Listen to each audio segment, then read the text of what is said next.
YCP అధికార ప్రతినిధి అని చెప్పుకోవడం ఏంటి? వైసీపీ అధికార ప్రతినిధి అని చెప్పి ఈ గత కొద్ది రోజులుగా టీవీల్లో వచ్చి వెనకాల జగన్ బొమ్మ పెట్టుకొని ఓవర్ యాక్షన్ చేస్తున్న శ్యామల నిన్నటి రోజు తెలంగాణలో కేసు నమోదైంది. అది ఎట్లాంటి కేసు అంటే, యువకుల్ని టార్గెట్ చేసి ఏదైతే బెట్టింగ్ యాప్స్ పేరుతో బలి తీసుకుంటుందో దాన్ని ప్రమోషన్ చేయడం. ఈమె ఒక అధికార ప్రతినిధి పార్టీకా, లేదా బెట్టింగ్ యాప్స్ ప్రమోషన్ చేయడం అధికార ప్రతినిధా? చెప్పండి. ప్రతి ఒక్కడి వ్యక్తిగత విషయాలు, ప్రతి ఒక్కడి వ్యక్తిగత జీవితాలు ఈమె వేలు పెడుతుంది. వాళ్ళని నరికేయాలి, వాళ్ళని తాట తీయాలి, తొక్కి పెట్టాలంటుంది. ఇప్పుడు ఈమెను ఏం చేయాలి చెప్పాలి. వైసీపీ పేటీఎం కానీ చెప్పాలి ఇప్పుడు. ఎందుకంటే బెట్టింగ్ యాప్స్ ఎంతమంది నేరం తెలుసు, ఎంతమంది బలైపోతున్నా తెలుసు. నేను ఇప్పుడు ఒకటి అడుగుతున్నా వైఎస్ఆర్ కాంగ్రెస్ పార్టీ వాళ్ళని, ఈమెని వెంటనే శ్యామలని సస్పెండ్ చేయండి. అధికార ప్రతినిధిగా ఉండే అర్హత హోదా లేదు కాబట్టి సస్పెండ్ చేయండి. ఏమని సస్పెండ్ చేసి మాట్లాడండి.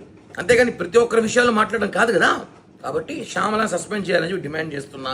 అదేవిధంగా ఏదైతే ఏపీలో కూడా బెట్టింగ్ యాప్స్ ద్వారా చాలామంది యువతులు బలయ్యారో అవన్నిటి కూడా పరిశీలించి ఈమె మీద కేసు నమోదు చేసి మర్డర్ కేసు పెట్టాలి.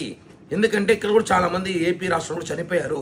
వాటికన్నిటి కూడా ఈ బెట్టింగ్ ప్రమోషన్ కారణం. కాబట్టి ఏవైతే తెలంగాణలో కేసులు నమోదయ్యాయో దానికి సంబంధించి ఈ ఆంధ్రప్రదేశ్ రాష్ట్ర వైఎస్ఆర్ కాంగ్రెస్ పార్టీకి అధికార ప్రతినిధిగా ఉందో ఈవిడ కూడా కారణం అయ్యి ఉంటుంది. కాబట్టి ప్రమోషన్ వల్ల ఈమెను చూసి ఇన్స్పైర్ అయ్యి చాలామంది ఇన్స్పైర్ అవుతారు. ఇన్స్పైర్ అయ్యేలాగా ఏమో చెప్తుంది కదా, ఇన్స్పైర్ అయ్యి బెట్టింగ్ లాపాడి చాలామంది ఆస్తులు పోగొట్టుకొని ప్రాణాలు తీసుకుని సైతం చూసుకుంటాం.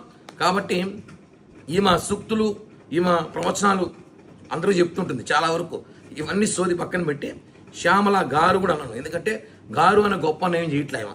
శ్యామల మీద కేసు నమోదు చేయాలి, వైసీపీ నుంచి సస్పెండ్ చేయాలి. అధికార ప్రతినిధిని ఆమె వైసీపీ పార్టీకా లేకపోతే బెట్టింగ్ యాప్స్కా? కాబట్టి ఆమె మీద చర్యలు తీసుకోవాల్సిందిగా ఏపీ పోలీసుల్ని కోరుతున్నాను.